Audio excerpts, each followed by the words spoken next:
I'm 8 years old. I live in a farm surrounded by hills and scrubby trees. I live with my family. My family lives here. We grow almost everything we have here. We have beans, potatoes, corn, carrots, and we also have horses, burros, goats, and pigs, and lots of chickens. Every morning, the rooster crows and crows and crows, and I get up from my bed, and I go to the front of my room, and I open the wooden door to my small adobe house, and I look outside, and I see this beautiful, beautiful sun rising right up in front of my face.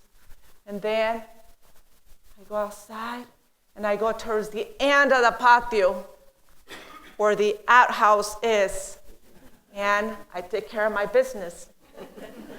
Later, I'll walk back to a rock that holds water that I had poured in the night before. And the water on the top is frozen. And I quickly take out the top layer. And then I splash water on my face and my hands. And then I have to leave some more. I have to leave water for my 4 other brothers. The smell of the corn tortillas and the fried eggs that I have picked the night before, it brings me joy to my heart. And as I walk to the cocina, the kitchen, I can hear the flapping of my mother's hands making corn tortillas. And this makes my mouth watery and also gets me ready for school. I have a 12-year-old brother. He's my older brother. He has a bike. He rides his bike back and forth from school 4 miles each way. Sometimes, not all the time, he gives me a ride on the handlebars. And if not, then it's not nice, right? And I'm also accustomed to walking. When we ride, we pass this big cactus, lots of cacti, tall grasses, wildflowers, adobe houses, and then we see this river. We pass by this river, and there's families washing their clothes by hand. And as we continue on our way to school, I see this ox pulling a wagon full of people, and it's heading to town. And everybody says, "Buenos dias," with a big smile. As I get to school, my school. I love my one-room schoolhouse. Here, there's only one teacher. And I know everybody, all the students, all their parents, their siblings, even their horses, even the burros. I know everybody. Today, when I arrived back home from school, I received a letter from my father. He said, well, my father is in El Norte, United States. He's working there. He says he's coming home soon because my grandmother's dying. My parents later told us that we're going to take a trip to the United States, El Norte. I was sad. At the same time, I'm excited. So we packed as little as we could, and we took the bus from Zacatecas to the border. My first taste coming to America, it was crossing the river with my family. To an 8-year-old, the river looked and felt dangerously high. After crossing the summer of 1979, we walked through the desert of Texas for 12 hours. For 12 hours, my 4 brothers, my parents and the coyote. We walked and walked. My youngest brother was 3. Others were 5, 7, and 12. At night, it was cold. In the morning, it was hot. And occasionally, we would hide under the bridges and hide under the bushes. Every time we hear a helicopter go by or pass by or airplane, and I thought I was promised a trip. Trips are fun, excited, and this trip was not excited. It's not fun. I never had to hear the word immigration so many times. Every time I hear immigration, I would be scared. And I got scared and more scared. And I imagined immigration was this beautiful, not beautiful, but this big monster that was going to come and take us away. I never have heard the word immigration. Back in Mexico, I never had to walk for 12 hours. And I never had to hear this word immigration. There's a shirt. This is my homemade shirt that I wore during my journey to America. Late that morning, there was a second ride waiting for us. It was a green station wagon that took us from Texas to Colorado.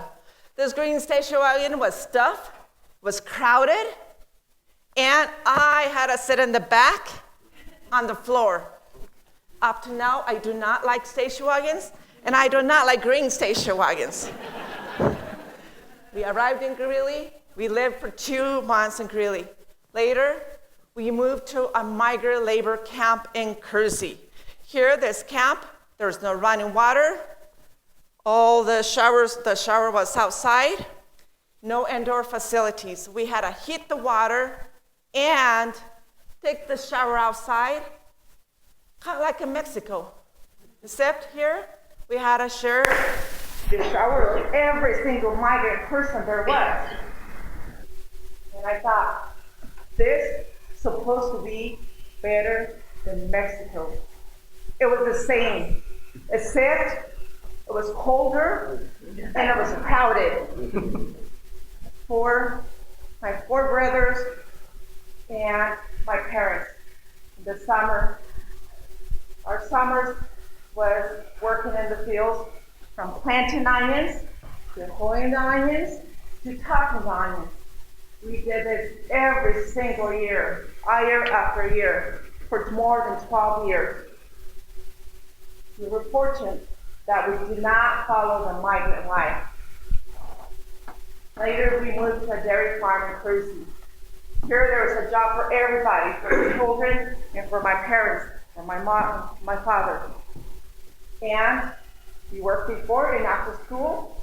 I would have loved to be in sports, but I could not because I had to help the family financially. And my youngest brother was born, so I had to babysit my youngest brother. And here comes my first time going to school. Platte Valley Elementary School is where I was introduced to the American culture, both language and social norms. I remember the first day going with my parents to get registered. I remember seeing this big brick building called school, and I was afraid. Everybody was white. Everybody was blonde. Back in Mexico, I only had a small house as a school, no bigger than a house, and everybody was dark. Everybody had brown skin. And now here, I was going to take classes in English and also a language that I did not understand. My first day in class, I remember I didn't know how to ask to go to the bathroom, so I would wait for the end of the class, or I would wait until I would go home. And then this specific class, I remember there was a teacher say, that would pinch me sometimes if I did not remember the word in English correct. However, despite the fear and confusion, I still liked school. I kept learning English by reading lots of poetry, lots of poems. 4th grade. I remember it was show and tell. Show and tell. So I go in front of the classroom, and it was my turn, and I share my poem, and it goes like this. Fat and skinny went to bed. Fat rolled over and skinny was dead.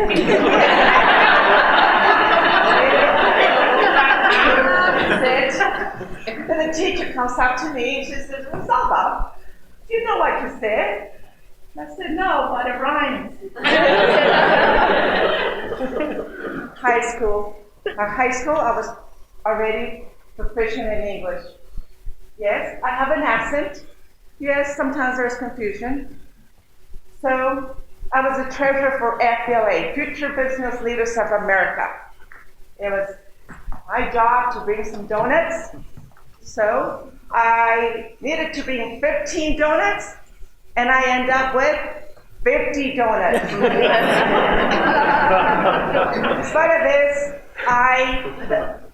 I was a top salesperson for 3 years in a row. 3 years in a row, yes. I was able to sell these items in Spanish and in English. And then, also by this time, I had learned the language, the culture, the history, and the government. The whole history. Okay.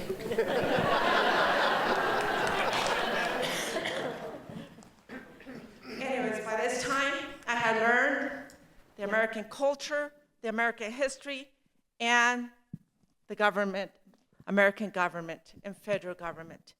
And I also became aware of this word, deportation. For 8 years, I was constantly worried about being deported to Mexico. Why? Because it was now my home here. And finally, in 1987, we got our permanent resident visa. After graduating from high school, I attended the University of Northern Colorado, UNC. It was not very easy for me, but very, very kind people made scholarships available for me. And I lived at home. And actually, my parents insisted of living at home because in the Mexican culture, ladies do not move out of the house unless you are married. So throughout my college years and throughout my master's program, I lived at home. And again, I could have not done it without my parents. College, my second year in college, I became a citizen. I was proud, and I'm very happy. I'm very happy that I am an American and Mexican. Both of these countries have the bald eagle as their national symbol. Like the bald eagle that flies and soars over borders, I am part of Mexico and United States. My home is here. My family's here. I am married to a handsome, intelligent man. We have 2 gorgeous, beautiful children. My first career was a teacher, and now I work for the federal government. That little girl, the little girl who was born in the small adobe house could have never imagined this journey. And she continues to be part of me. Thank you.